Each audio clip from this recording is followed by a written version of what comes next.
Hello everyone, this is Dr. Abhishek Gonkula, consultant neurosurgeon at Max Care Hospital Khammam.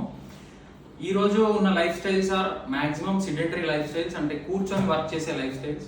So ఇప్పుడు most కామన్గా వచ్చే problem back ఏక్. ఇది కూర్చోవటం, ఎక్కువసేపు కూర్చోవటం, రాంగ్ పొజిషనింగ్, రాంగ్ పోస్చరింగ్ వల్ల ఎక్కువగా బ్యాక్ ఏక్ అనేది వస్తూ ఉంటుంది. సో దానివల్ల ఏంటంటే రాంగ్ పోస్చరింగ్లో కూర్చోవటం, అంటే ఎట్లా కూర్చోవటం అంటే ఇప్పుడు ఇలా జారుబడి కూర్చోవటం, లేదా ఇట్లా వంగి కూర్చోవటం, లేదా ఇట్లా సైడ్ కూర్చోవటం.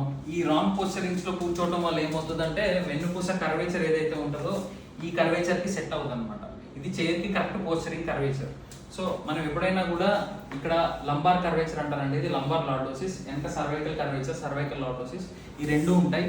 ఆ రెండింటికి నార్మల్ యాంగులేషన్ అనేది అరౌండ్ 30 to 40 degrees ఉంటుందండి. అది నార్మల్గా మెయింటైన్ చేసినప్పుడు మన స్పైన్కి ఎలాంటి ఇష్యూస్ ఉండవు, ఎంతసేపు అయినా కూర్చొని పని చేసుకోవచ్చు.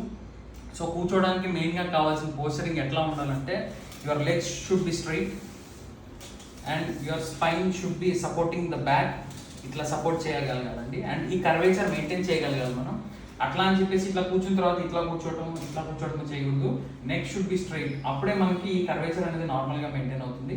సో ఈ 2 కర్వేచర్స్ మనం ఎప్పుడైతే నార్మల్గా మెయింటైన్ చేయగలుగుతామో that is the best posturing.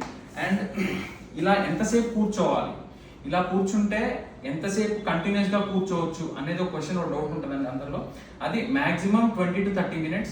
ఆ తర్వాత ఒక 2 minutes లేచి అటు నడిచి వచ్చేసి మళ్ళీ కూర్చోండి. కూర్చోండి మజిల్ రిలాక్సేషన్, కాంట్రాక్షన్ నార్మల్గా ఉంటుంది. మీరు కూర్చొనే ఉంటే ఏంటంటే మజిల్ మీద ఎక్కువ స్ట్రెయిన్ పడతా ఉంటుంది. పడడం వల్ల ఏంటంటే మజిల్ స్పాజంలోకి వెళ్ళిపోతుంది. సో ఆ లార్డోసిస్ ఏదైతే కర్వేచర్ ఉంటుందో ఆ కర్వేచర్ కాస్త స్ట్రైట్ అయిపోతుంది, స్పైన్ మీద ఎక్కువ కంప్రెషన్ పడతా ఉంటుంది, అప్పుడు మళ్ళీ బ్యాక్ ఏక్ స్టార్ట్ అవుతుంది.